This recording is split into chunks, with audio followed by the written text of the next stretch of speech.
Assalamualaikum warahmatullahi wabarakatuh. Sobat-sobat calon guru, selamat datang di channel calon guru. Sobat semuanya, sambil menunggu untuk pembukaan jadwal pemilihan formasi P3K Guru tahap 2 dan juga pelaksanaan P3K tahap 2, pada video ini kita akan berbagi informasi terbaru terkait tentang peraturan seleksi P3K Guru tahap 2 yang sudah final. Yang mana sekaligus di sini kita gunakan untuk menjawab pertanyaan di kolom komentar pada video saya sebelumnya, yaitu dari Bapak Dian Aryo Ganjar Usman Surapti ya.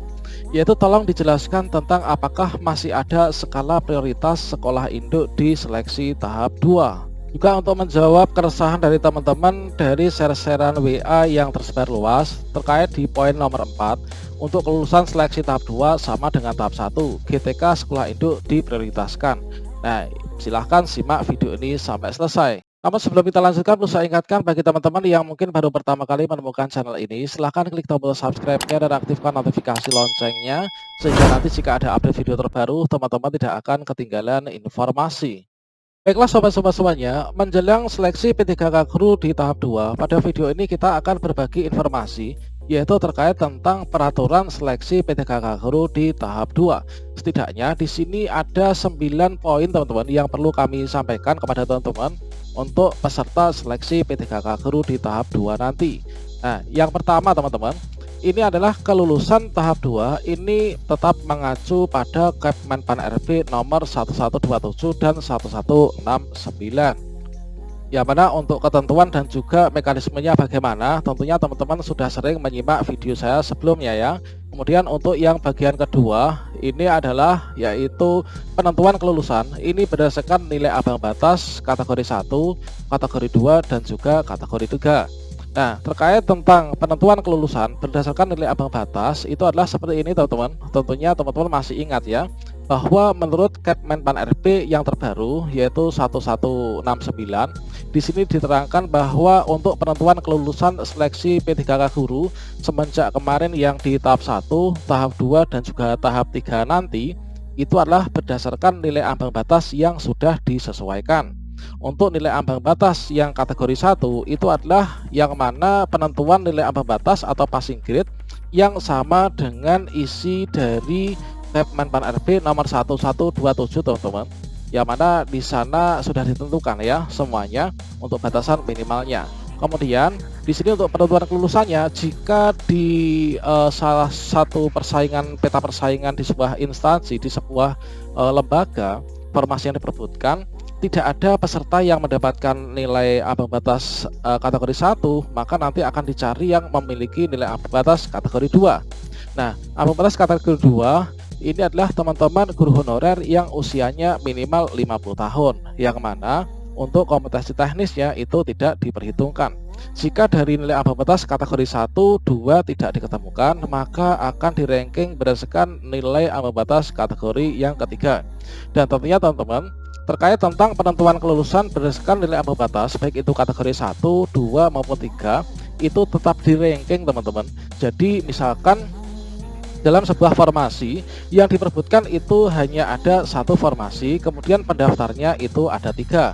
Nah, maka nanti yang 2 ini siap-siap untuk tidak mendapatkan formasi ya. Nah, untuk yang 1 ini mengisi formasi, entah itu nanti menang di peringkat kategori 1, kategori 2 maupun kategori 3.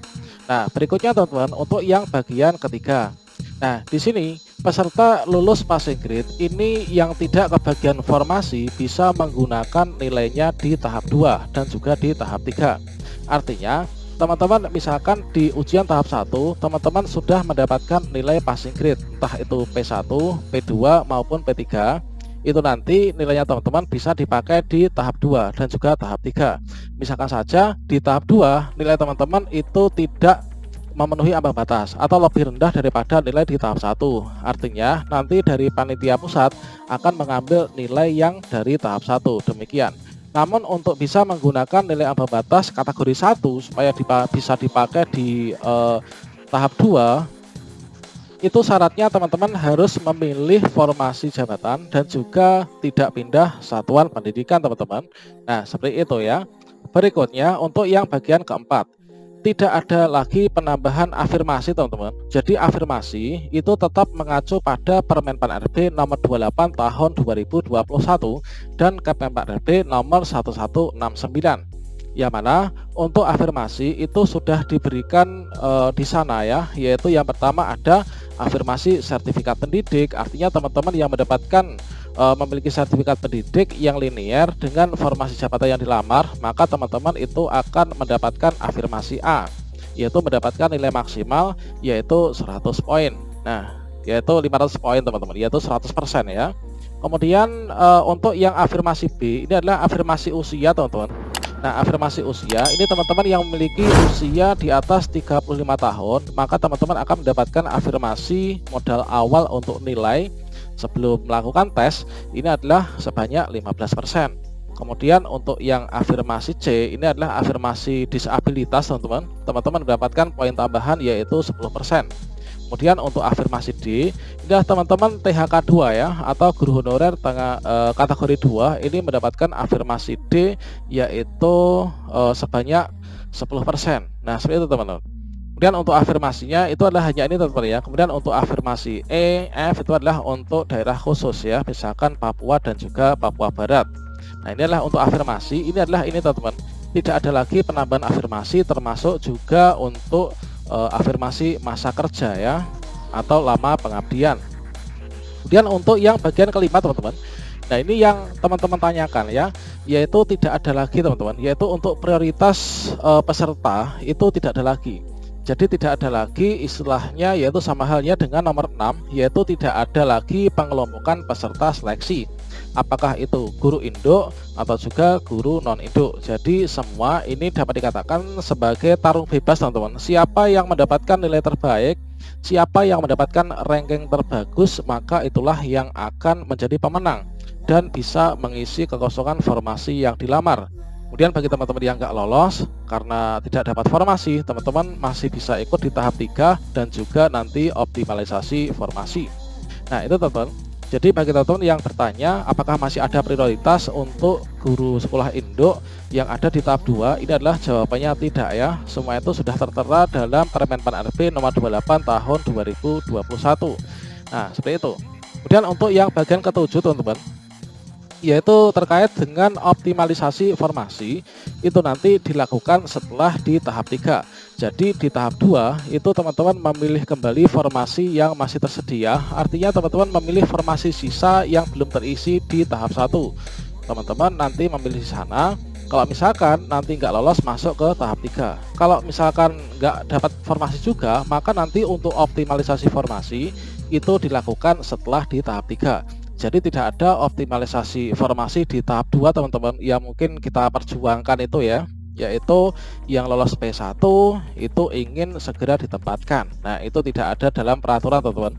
Kemudian untuk yang ke-8, tidak ada batas minimal pengabdian untuk mendaftar P3K guru teman-teman. Jadi kalau misalkan kita melihat pada Permen Pan RB, yang bisa mendaftar P3K guru itu ada 4 kategori. Yang pertama itu adalah tenaga honorer kategori 2 yang terdaftar di Dapodik dan database BKN teman-teman. Kemudian teman-teman yang guru honor sekolah negeri terdaftar di Dapodik, kemudian guru swasta yang terdaftar di Dapodik dan juga lulusan PPG yang namanya masuk dalam database lulusan PPG. Jadi dari keempat peserta tersebut itu bisa melamar untuk mendaftar P3K guru tanpa harus memenuhi batas minimal harus mengabdi 3 tahun. Tidak seperti itu teman-teman. Kemudian terkait tentang batas minimal 3 tahun itu adalah tidak untuk persyaratan utama untuk mendaftar P3K guru. Namun di sana itu digunakan untuk batas minimal pengabdian itu hanya untuk klaim afirmasi teman-teman. Jadi kalau misalkan teman-teman itu merasa mendapatkan afirmasi B atau afirmasi D, yang mana afirmasi B ini adalah afirmasi usia, yang D ini afirmasi THK 2, maka teman-teman ini minimalnya harus aktif di Dapodik ya, harus aktif mengajar selama 3 tahun terakhir secara berturut-turut tidak terputus, dan itu terekam pada aplikasi Dapodik. Nah, jadi itu teman-teman, yaitu 9 peraturan yang akan diberlakukan pada seleksi P3K guru di tahap 2. Nah, mumpung ini masih banyak waktu, marilah kita belajar dengan keras supaya kita lolos ya untuk P3K di tahun ini.